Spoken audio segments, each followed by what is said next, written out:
To my channel. Modern history के second lecture में आप सभी का स्वागत है। हमारी घटना चक्र का सेकंड लेक्चर चल रहा है। फर्स्ट लेक्चर में हम 15 क्वेश्चन कर चुके थे, इसे भी 15 क्वेश्चन करेंगे इस लेक्चर में। अराइवल ऑफ पोर्टुगीज इस लेक्चर में फिनिश हो जाएगा। इसके बाद आपका arrival of east India company होगा जो डिटेल वाइज होगा। उसके बाद ईस्ट इंडिया कंपनी जो इंडिया में बैटल्स थे उनके रिलेटेड होगा, फ्रेंच के सब। ठीक है, अभी हम इस लेक्चर में खत्म कर देंगे आपका पोर्टुगीज को। ठीक है, पूरी की पूरी मैंने पीडीएफ फाइल ही लगा रखी है, मैंने कोई अलग से टाइपिंग पीपीटी नहीं बनाई है, पूरी पीडीएफ फाइल है। इसी में समझाता चलूंगा क्योंकि आपको भी आसानी होगी कौन सा क्वेश्चन नंबर था, कहां था। अगर जो आप बाद में उसका डिटेल देखना चाहे तो देख सकते हैं। ठीक है, चलो स्टार्ट करते हैं। पुंडुचेरी वर्तमान पुडुचेरी के संदर्भ में निम्नलिखित कथनों पर विचार कीजिए। पुंडुचेरी पर कब्जा करने वाली पहली यूरोपीय शक्ति पुर्तगाली थे। पुंडुचेरी पर कब्जा करने वाली दूसरी यूरोपीय शक्ति फ्रांसीसी थे। ये बिल्कुल गलत है, दूसरी यूरोपीय शक्ति फ्रांसीसी नहीं थे, डच थे।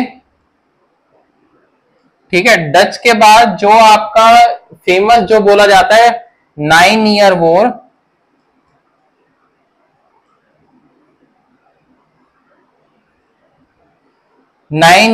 के बाद डच के बाद फ्रांसीसियों ने कब्जा किया था, फ्रेंच ने। बल्कि फ्रेंच के और डच के बीच एक संधि हुई थी, मेरे ख्याल से रायस्विक थी वो। आप एक बार चेक करें, रायस्विक थी, रायस्विक हुई थी, जो हुई थी आपकी 1693 टू 1699 के टाइम पे डच और फ्रेंच के बीच।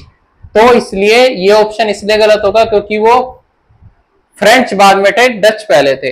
अंग्रेजों ने कभी पुडुचेरी पर कब्जा नहीं किया, ये बिल्कुल गलत है। अंग्रेजों का पुडुचेरी पर कब्जा था, पहले डच, फिर फ्रेंच के बाद आपका ईस्ट इंडिया कंपनी। ठीक है, तो इसका ए सही होगा, ये दोनों गलत होंगे। अगर जो किसी को एक्सप्लेनेशन पढ़ना हो तो वो अपना घटना चक्र निकाल के उसमें एक्सप्लेनेशन पढ़ सकता है, नीचे इसमें पूरा दिया हुआ है। लेकिन इसमें ये नहीं दिया हुआ जो मैंने आपको बताया हुआ है। ठीक है, ये तो खैर आप पढ़ ही लोगे, जो मेरे एक्सप्लेनेशन है उन्हें नोट करते चलना। अब हम आते हैं 19 पर, नहीं 18 कहां गया,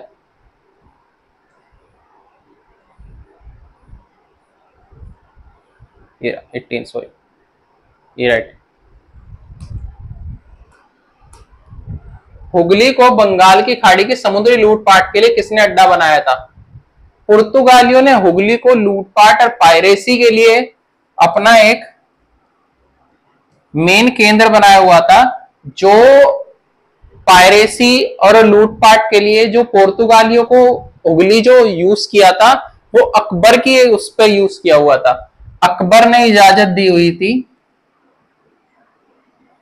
पुर्तगालीज को हुगली जो बंदरगाह है उसको यूज करने के लिए, ट्रेड के लिए, पोर्ट के लिए। लेकिन वो एक्सप्लेनेशन इस क्वेश्चन में नीडेड थी, दे दी मैंने। और आपको थोड़ा बहुत पढ़ना हो, वैसे इसमें समुद्र लूटपाट से ये लिखा है कि अड्डा, इसमें इतनी एक्सप्लेनेशन नहीं दी हुई है। ठीक है, अब हम आते हैं 19 पर।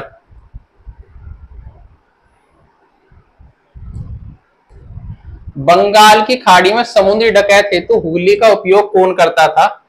पुर्तगाली। ये तो अभी मैंने आपको बता दिया, एक तरीके से बस क्वेश्चन लैंग्वेज चेंज है लेकिन क्वेश्चन वही है। ठीक है, निम्नलिखित में से कौन कलकत्ता के संस्थापक थे? चार्ल्स अय्यर, गोडरे डगलियर, विलियम नेरिस या जॉब चार्नोक? जॉब चार्नोक जो है कलकत्ता के संस्थापक माने जाते हैं, जो रियल में कोलकाता है। लेकिन 2003 पर जो कलकत्ता हाई कोर्ट की जो बेंच थी उनने ये कहा कि जॉब चार्नोक के खोजने से पहले भी कलकत्ता अस्तित्व में था, और वो अस्तित्व में रहने का जो उसने ईयर बताया वो बताया 1963 या 69 के टाइम से आपका कलकत्ता जो है अस्तित्व में था। तो वो अपना जो फाउंडेशन डे मानते हैं कलकत्ता का, वो 24 अगस्त 1690 मानते हैं। ठीक है, वो जॉब चार्नोक के उस पर नहीं मानते। 2003 में जो आपकी निर्णायक कलकत्ता की उच्च न्यायालय की बेंच थी उनने ये फैसला लिया था। लेकिन जो इसका वास्तविक संस्थापक माना जाता है वो जॉब चार्नोक ही माना जाता है। ठीक है, इस क्वेश्चन में इतनी एक्सप्लेनेशन काफी थी क्योंकि इतना लेंथी क्वेश्चन नहीं है, वन वर्ड सब्स्टिट्यूट है। कलकत्ता किसने बनाया, सेम उसी पे, सेम वही क्वेश्चन, जोब चार्नोक। ठीक है, अब चलते हैं नेक्स्ट पे। निम्नलिखित में से किस स्थान पर भारत के प्रथम नगर स्थापित किया गया। भारत का प्रथम नगर निगम मद्रास में स्थापित किया गया, जो करंट का चेन्नई है। ठीक है, ये जो नगर निगम स्थापित किया गया था पोर्तुगीज के नहीं बल्कि ईस्ट इंडिया कंपनी के किंग्स जेम्स सेकंड के जो इजाजत दी थी उस पर यह स्थापित किया गया था। फोर्टिस कॉलोनी में स्थापित किया गया था पहला नगर निगम। मद्रास के पूर्व प्रेसिडेंसी शहर स्थापित किया गया, प्रेसिडेंटी शहर में स्थापित किया गया था। ठीक है, जो किंग्स जेम्स सेकंड थे उन्होंने ये आपका दिया था, ठीक, ऑर्डर। भारत के साथ व्यापार करने के लिए सर्वप्रथम संयुक्त पूंजी कंपनी किन लोगों ने आरंभ की, पुर्तगाली, फ्रेंच, डच या डेनिश। वैसे ये व्यापार कंपनी पूछा है इसमें, वैसे इसका आंसर होगा डच। डच क्यों होगा, वैसे तो इसमें अगर जो आपका इंग्लिश कंपनी होती या ईस्ट इंडिया कंपनी EIC या इंग्लिश होते तो उसका आंसर ए माना जाता, लेकिन इसका आंसर बी क्यों माना जा रहा है, क्योंकि जो 1600 में ईस्ट इंडिया कंपनी जब भारत आई थी अकबर के टाइम पर, तो अकबर ने उसे स्वीकार किया था।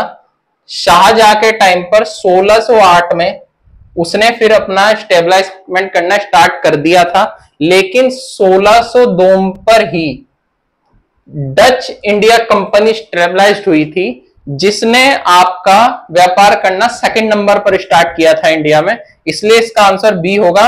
याद रखना, अगर जो इसका आंसर EIC या इंग्लिश होता तो वो आंसर होता, इसका आंसर फिर डच नहीं होता। पूरी एक्सप्रेशन मैंने आपको दे दी है। ठीक है, चलो नेक्स्ट पे चलते हैं। यहां पर लिखा हुआ है लेकिन इस पे इतना नहीं लिखा हुआ। 1602 इसमें भी लिखा हुआ है, होलैंड लिखा हुआ है, ईस्ट इंडिया कंपनी लिखा हुआ है, लेकिन अकबर वगैरह का इसमें कुछ ऐसे जो है वो नहीं है, तो आप याद रखना जो मैंने आपको बताया। अब हम आते हैं 24 पर। आधुनिक कोचीन भारत की स्वतंत्रता डच उपनिवेशी थे। आधुनिक कोचीन भारत के स्वतंत्रता डच उपनिवेशी नहीं थे, ये इसका गलत है।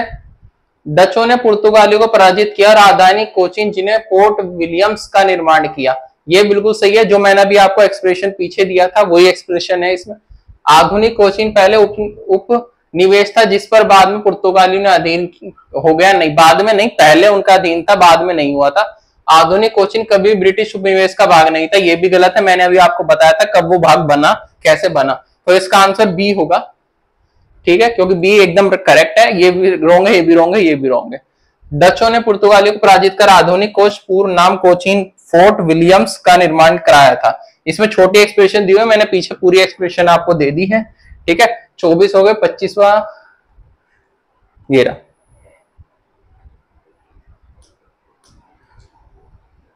डच लोगों ने पूर्वी तटीय क्षेत्र गजपति शासक प्रशासन की जमीनों पर अपना फैक्ट्री गोदाम स्थापित किए, ये गलत है।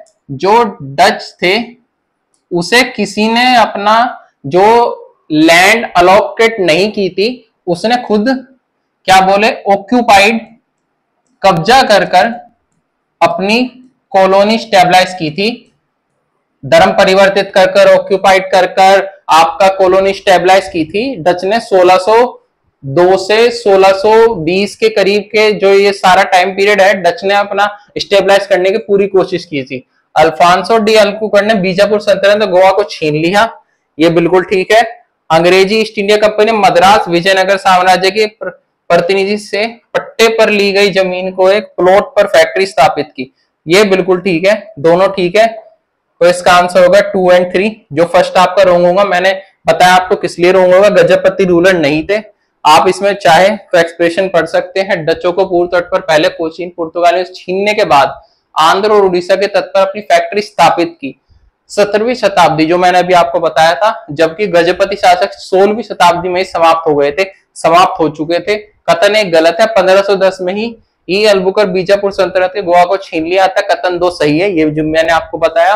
अंग्रेज ईस्ट इंडिया कंपनी विजय नायक पट्टे पर जमीन लेकर मद्रास में एक फैक्ट्री स्थापित की जिसे मसूलीपट्टनम कहते थे। ठीक है,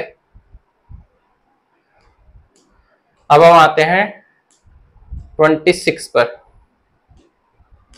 भारत में ईस्ट इंडिया कंपनी की सफलता का राज क्या था? भारत में राष्ट्रीय भावना की कमी। बिल्कुल गलत। इस टाइम पे राष्ट्रीय भावना भारत में काफी थी, हम उसमें इतना खाली एक ही स्टेटमेंट को इसका आंसर नहीं मान सकते। ठीक है। कंपनी की सेना को पश्चिमी पराजित मिला था तथा उनके पास आधुनिक हथियार थे। ये भी ठीक है, ये भी ठीक है। मैं इतना जरूर याद रखना, मैंने फर्स्ट गलत किस लिए बताया, क्योंकि वो अकेला आंसर नहीं बैठ रहा है। ठीक है। भारतीय सैनिक में राष्ट्रीय भावना का अभाव था, जिसके फलस्वरूप कोई भी उन्हें इच्छा वेतन दे अपनी सेवा में लगा सकता था। ये बिल्कुल ठीक है। हम 1857 को भी देखते हैं, जो 1857 की क्रांति थी, उसमें जैसे हम जानते हैं गोली के चर्बी के मांस के ऊपर जो हुई थी, लेकिन किसी को नहीं पता था, तो वो वेतन पर ही काम कर रहे थे। बिल्कुल ठीक है। पश्चिमी परीक्षा मिला था ताकि उनके पास आधुनिक हथियार थे। बिल्कुल ठीक है। हम देखते हैं जब हमारे जितने भी आपके लैब से हुए या शासन जो जिन्होंने इन्होंने ग्रैंड किए ईस्ट इंडिया कंपनी ने, वो अपने आधुनिक हथियारों के तौर पर हराकर किए। जैसे हम झांसी को भी इसमें एक उदाहरण ले सकते हैं। ठीक है। भारत में राष्ट्रीय भावना कमी थी। बिल्कुल ठीक है। कोई एकजुट होकर नहीं लड़ता। जैसे हम जानते हैं 1857 की जो क्रांति थी, कहीं कहीं छोटी छोटी जगह पर स्टेबलाइज हुई, जब वो एक साथ हुई, लेकिन उसे इतना इफेक्ट डाला ईस्ट इंडिया कंपनी पर कि उसे क्राउन रूल लाना पड़ा ईस्ट इंडिया कंपनी को हटाकर। ठीक है। तो डी बिल्कुल ठीक है। तीनों कारण भारतीय ईस्ट इंडिया संतक की सहायता का बिल्कुल ठीक है। अब हम इसे यहीं पर एंड करते हैं, क्योंकि निम्नलिखित ब्रिटिश कंपनी भारत, अब ये ईस्ट इंडिया कंपनी अराइवल हो चुका है, पोर्तुगीज का यहाँ पर एंड हो चुका है। तो ये पूरा ईस्ट इंडिया कंपनी का जो लेक्चर होगा वो नेक्स्ट क्लास में होगा। ये घटना चक्र का अराइवल ऑफ पोर्तुगीज एंड हो चुका है। अब हम आएंगे नेक्स्ट आपका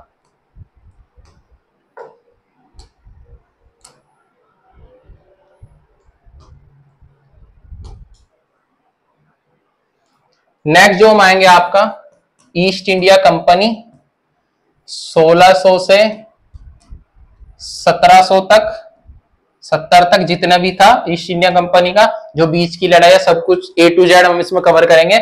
उसके बाद हम बैटल्स कवर करेंगे इसी के अंदर। ठीक है।